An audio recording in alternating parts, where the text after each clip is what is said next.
along the southwestern edge of Wales, where the land slowly gives way to the grey-blue waters of Carmarthen Bay. The coastline appears almost untouched by the modern world.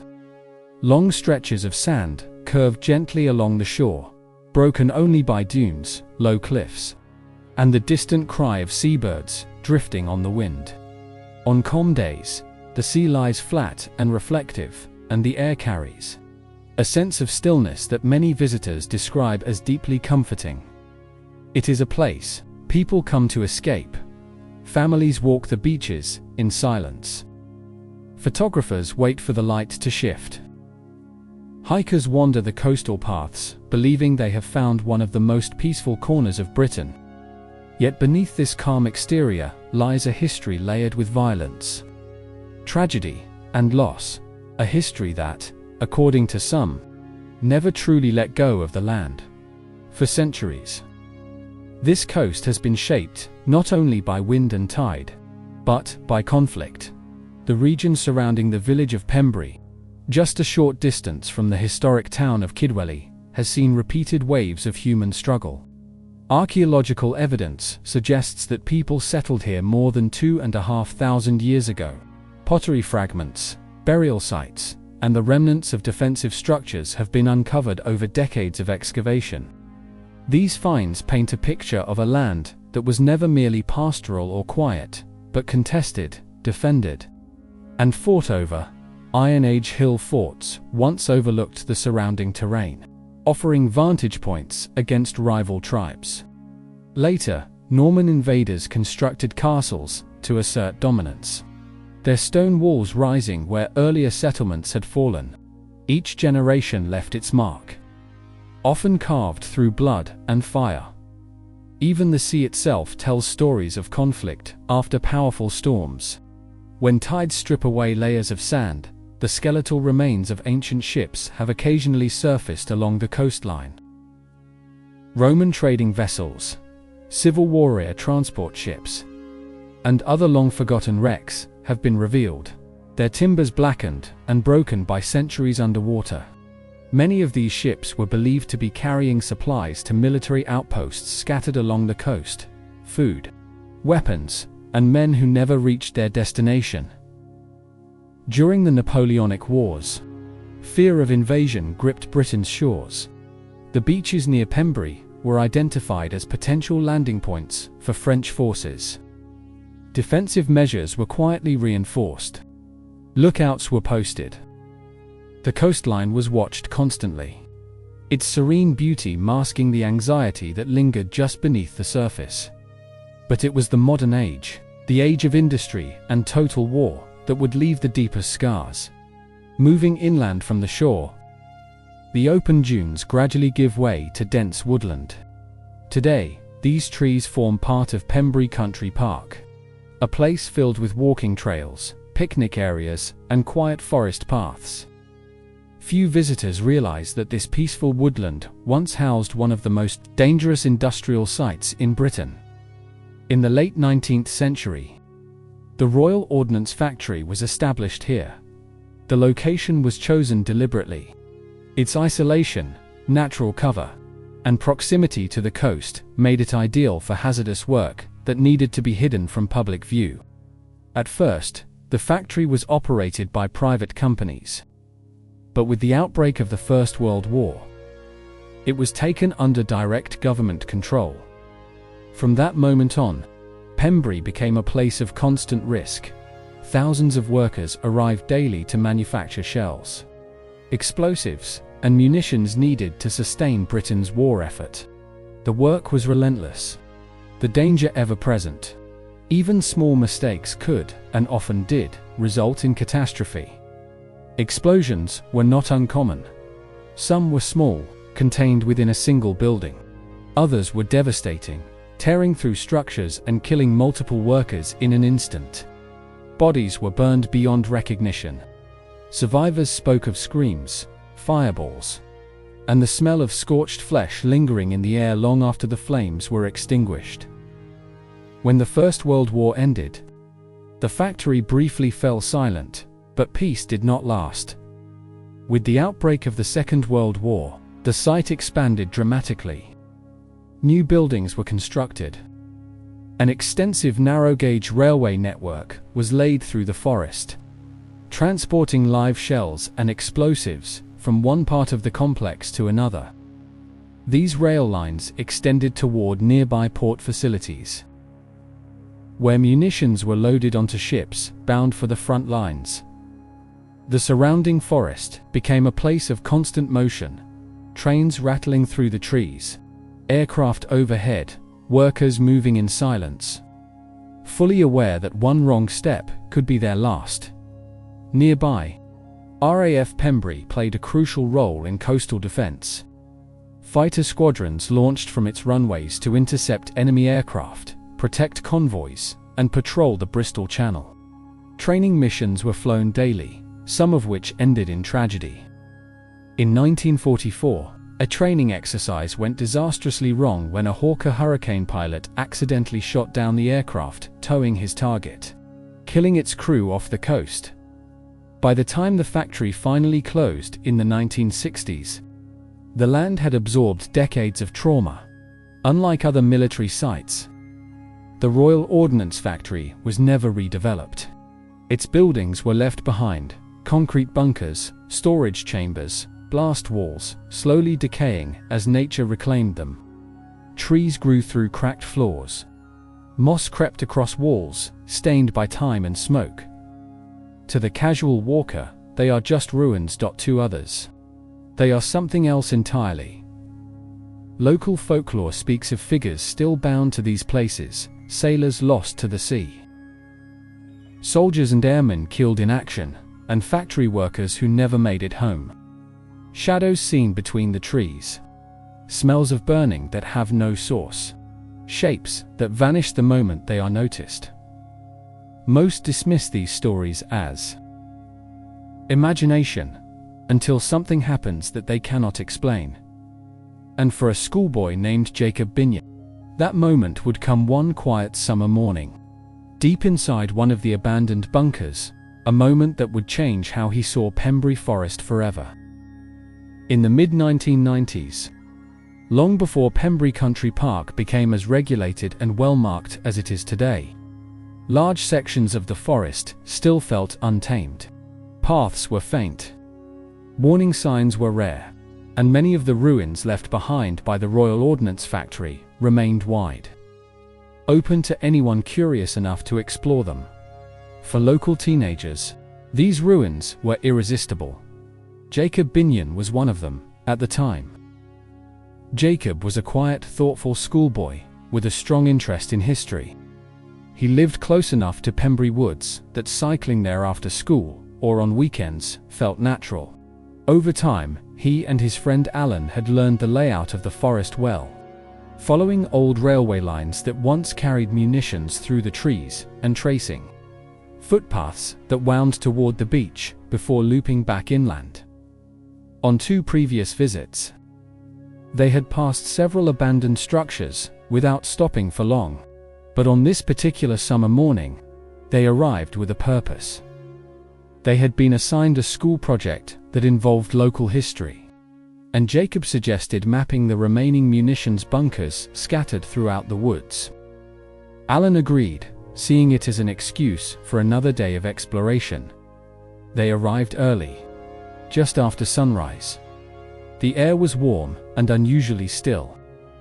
Sunlight filtered through the canopy in thin golden shafts, and the distant sound of waves rolled in softly from the coast. There was nothing about the morning that suggested anything out of the ordinary. After locking their bicycles near the remains of the old Royal Ordnance Factory buildings, the boys began sketching the site's outline on a piece of paper. Jacob marked what he believed to be the outer boundary, while Alan noted visible structures and paths. From there, they moved deeper into the forest.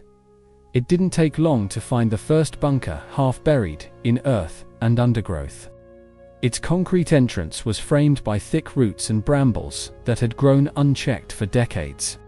Inside, the darkness swallowed the light almost immediately. The boys marked its position and moved on.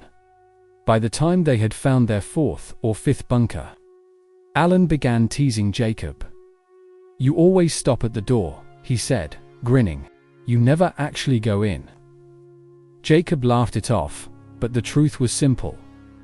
Something about the bunkers unsettled him. The heavy silence, the way sound seemed to die at the entrance.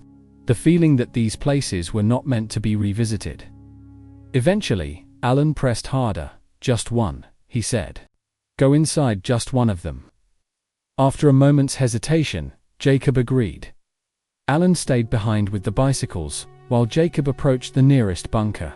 Its entrance was a dark rectangular opening cut into an earthen bank, a short flight of stone steps descending into shadow. The air that drifted out was noticeably cooler. Jacob switched on his torch and stepped inside. The beam revealed a surprisingly large chamber, far deeper than it appeared from the outside. The concrete walls were bare, stained with age and moisture, and the floor was scattered with dirt and debris carried in by animals over the years. Almost immediately, Jacob noticed the smell at first. It reminded him of something dead. The sour, clinging odor of decay. He assumed it might be an animal that had wandered in and died. But as he moved further inside, the smell changed. It became sharper, more chemical, like something burned long ago and never fully faded. He covered his nose with one hand and swept the torch across the walls, trying to locate the source. That was when the beam stopped. Halfway up the far wall, something dark stood out against the grey concrete. Jacob stepped closer, his heart beginning to race. As the lights steadied, the shape became clear. It was a handprint, a human palm. Pressed flat against the wall, the mark was stained a deep reddish brown, darker in the center, with thin streaks running downward, as if something had once dripped before drying. The edges were smeared, distorted slightly, as though the hand had slipped or been dragged away. Jacob stared at it, unable to move. The smell in the bunker grew stronger, filling his lungs. His stomach twisted violently, and a wave of nausea washed over him. The air felt thick, oppressive, as though it was pressing in from all sides. Then everything changed. Without warning, the darkness vanished. The bunker was suddenly flooded with blinding white light. So intense, it felt as though the roof had been ripped away. Heat followed instantly, not warmth, but searing, unbearable heat that wrapped around Jacob's body. Instinctively, he looked down. What he saw froze him in terror. His jacket and jeans appeared to be burning, the fabric bubbling and peeling away. Beneath it, his skin looked blackened and raw, as if it were melting in front of his eyes. The pain was immediate and overwhelming, ripping through his arms, his legs, his chest. Jacob screamed. He staggered backward, collapsing onto the concrete floor. In blind panic, he rolled, clawing at himself, trying desperately to extinguish flames that did not seem to obey reality. The pain felt absolute, all-consuming, leaving no room for thought. Somehow, through the agony, he forced himself upright. His torch lay where it had fallen, its light spinning uselessly across the walls. Jacob abandoned it and half crawled, half stumbled toward the entrance, his screams echoing off the concrete. He scrambled up the steps and burst out into daylight. Still screaming, still thrashing, Alan watched in horror as Jacob emerged from the bunker, flailing at his arms and legs as though they were on fire. He ran toward him just as Jacob collapsed onto the ground, sobbing and gasping for breath. For several long seconds, Jacob could not bring himself to open his eyes. When he finally did, the world looked normal. The flames were gone. His clothes were intact. There were no burns, no injuries, not even a mark. Alan stared at him, pale and shaking. "What happened?" he asked. It took several minutes before Jacob's breathing steadied enough to speak. When he finally described what he had seen and felt inside the bunker, Alan went silent. Neither of them suggested going back. They left the torch where it lay. The map remained unfinished.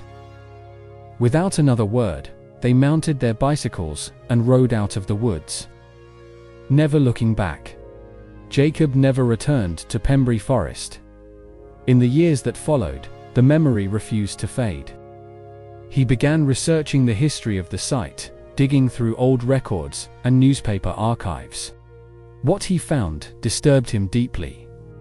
There were documented explosions at the ordnance factory, dating back to the 1880s. Another catastrophic blast during the First World War had killed multiple workers in a single moment. Witnesses described fireballs, screams, and bodies burned beyond recognition. For Jacob, the connection felt impossible to ignore. He never claimed to have seen a ghost, but the sensations, the smell of burning, the searing heat, the vivid destruction of flesh, matched descriptions found in accounts of industrial accidents at the site, and, unsettlingly, Jacob would later discover he was not the only person to report such experiences in Pembrey Forest. More than a decade after Jacob Binyon fled the bunker in terror, Pembrey Forest had changed on the surface. Clearer trails had been laid. Signposts had appeared. The area was now promoted as a place of calm ideal for families, dog walkers, and evening strolls beneath the trees. Yet for some, the forest remained deeply unsettling. In the summer of 2006, Gareth Hughes, a local fisherman from Carmarthenshire, decided to spend a quiet Saturday evening walking through Pembrey Country Park with his teenage daughter, Rhiannon. The weather was warm, the lights soft and fading slowly through the branches. It was the kind of evening when nothing feels rushed, and conversation flows easily. They followed one of the less used woodland trails, moving away from the busier paths, closer to the car park. Gareth later said he preferred these routes because they felt untouched, almost forgotten, especially near the boundary, where the remains of the old Royal Ordnance Factory lay hidden among the trees as they walked. Rhiannon suddenly slowed. "Dad," she said quietly, pointing ahead, about 30 yards in front of them. A lone figure was moving slowly along the path. At first, neither of them felt alarmed. They assumed it was another walker perhaps, someone unfamiliar with the area, or simply enjoying the quiet. Gareth called out a polite greeting, expecting the usual nod or brief reply. There was no response as they continued walking. The details of the figure began to stand out, and the atmosphere subtly changed. The person's clothing looked wrong. The fabric appeared torn and uneven, with edges that looked singed, as though they had been exposed to intense heat. The clothes hung loosely, almost melting into the body beneath them. As the distance closed, Gareth noticed the person's skin. It was dark, not naturally tanned, but mottled and uneven, resembling severe burn damage. The exposed areas of the arms and neck looked blackened, cracked, and scarred. The figure's head was slightly bowed, their posture heavy, each step slow and deliberate. Rhiannon felt an immediate chill. Despite the warm air, Gareth called out again, louder this time, asking if the person was all right. Still, there was no reply. For a moment, the figure seemed to slow, turning their head just enough to suggest they had heard. But there was no clear face, no visible eyes. Only the impression of attention before they continued walking. Concern replaced curiosity. Gareth assumed they might be dealing with someone badly injured or in shock. He and his daughter quickened their pace, intending to reach the person and offer help. But as they rounded a slight bend in the path, the figure vanished. There were no side trails, no dense undergrowth close enough to hide a person in seconds. The path ahead stretched straight and open, visible for a considerable distance. The figure was simply gone. Father and daughter stood still, scanning the trees, their footsteps suddenly loud in the silence. Gareth felt a sense of disorientation, as if something fundamental about the moment had slipped out of place. Then he noticed the smell. It drifted faintly on the air, unmistakable once recognized, a mix of burnt wood and something sharper, chemical, acrid. He asked Rhiannon if she could smell it. She nodded immediately. The scent lingered for several moments before fading, leaving the forest as quiet as it had been before. They turned back. Neither of them spoke until they reached the main path, where other walkers could be seen in the distance. Only then did Gareth try to make sense of what had happened. At first, he convinced himself they had encountered someone in extreme distress, perhaps a homeless individual, or someone wearing unusual clothing. But the lack of sound, the scorched appearance of the skin, and the impossible disappearance made those explanations difficult to accept. Over the years, Gareth shared the story only sparingly, usually when pressed by friends who had heard rumors about the forest. He was careful with his words, never outright claiming they had seen a ghost, but he remained firm on one point. Whatever they encountered could not have been an ordinary living person. Their experience was not unique. As Gareth later discovered, a small number of similar reports had been made over the years, many involving figures described as burned, charred, or scorched in appearance. Dog walkers spoke of a man in tattered clothing emerging briefly from the trees before vanishing. Others claimed to have seen what looked like a soldier with a blackened face standing motionless near the remains of the old railway lines. In every account, the pattern was the same. The figure never approached, it never spoke, and it disappeared the moment attention was drawn to it. Local historians began quietly noting the similarities. Fatal accidents at the Royal Ordnance Factory were well documented, particularly those involving explosions and fires. While most victims had been removed from the site after such incidents, some believed the trauma of those moments had imprinted itself upon the landscape. One especially notable account came from a former forestry ranger in the late 1970s. Cyclists had reported encountering a man stumbling through the woods, smoke appearing to rise from his clothing. According to their statement, the figure lasted only seconds before fading from view. They insisted the encounter took place in full daylight and that they had been close enough to smell burnt fabric in the air. Another case emerged in 1998, when a photographer visiting from Cardiff took several pictures of a moss-covered bunker entrance. Later, while reviewing the film, he noticed something disturbing in one frame: the partial upper body of a burned man standing behind a tree. The figure did not appear in any of the surrounding shots, all taken seconds apart. The photographer maintained there had been no one else present. Skeptics dismissed it as a trick of light or shadow, but for those who had experienced something similar, the image only reinforced what they already believed. Taken together, these reports formed one of Pembrey Forest's most persistent legends: the burned man, a silent presence tied to the violent industrial history buried beneath the trees. For Gareth and Rhiannon, the memory never faded. Neither has returned to that section of the forest.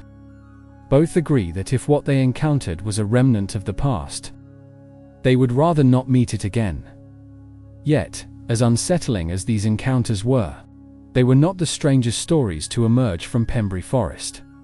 Because alongside ghosts, shadows, and the smell of burning, there were also reports of something far more difficult to categorize, something not human at all, and it was to forestry workers deep in the woods who would come face to face with it. While stories of burned figures and ghostly apparitions formed the backbone of Pembrey Forest's modern folklore, not every report fit neatly into the idea of restless human spirits. Over the years, a smaller number of accounts emerged describing something entirely different, something that did not resemble a ghost, a shadow, or a memory of the past. These reports spoke of a presence that felt alive. One of the most unsettling encounters occurred in the early 2000s and involved two men who knew the forest better than most. Colin Jenkins and David Evans were forestry workers employed by the local council. Their job regularly took them into the most remote sections of Pembrey Forest areas, rarely visited by the public, where paths faded into little more than narrow tracks and the trees grew close and dense. Both men were experienced outdoorsmen. They were familiar with local wildlife, seasonal changes, and the way the forest behaved in different conditions. Neither had a history of believing in the paranormal. Late one autumn afternoon, they were assigned to inspect a section of track around 1.5 miles inland from the main car park. The route wound through thick conifers before narrowing into a rutted path bordered by heavy undergrowth. The light was beginning to fade, though visibility was still good. About 20 minutes into their walk, Evans noticed movement ahead. At first, he assumed it was a large dog emerging from the trees. But as they drew closer, something felt wrong. The shape was too tall. The proportions didn't match anything he recognized. Then it stepped fully into view. The figure was upright, mistakably so, standing between 6 and 7 feet tall. Its body was covered in coarse, dark hair. Its arms hung unusually long, reaching almost to its knees. The head was elongated, with a narrow, muzzle-like shape. Most disturbing of all were the horn-like projections, rising from its skull. The creature stood just off the path, motionless, watching them. Neither man spoke. The silence felt oppressive, as though the forest itself was holding its breath.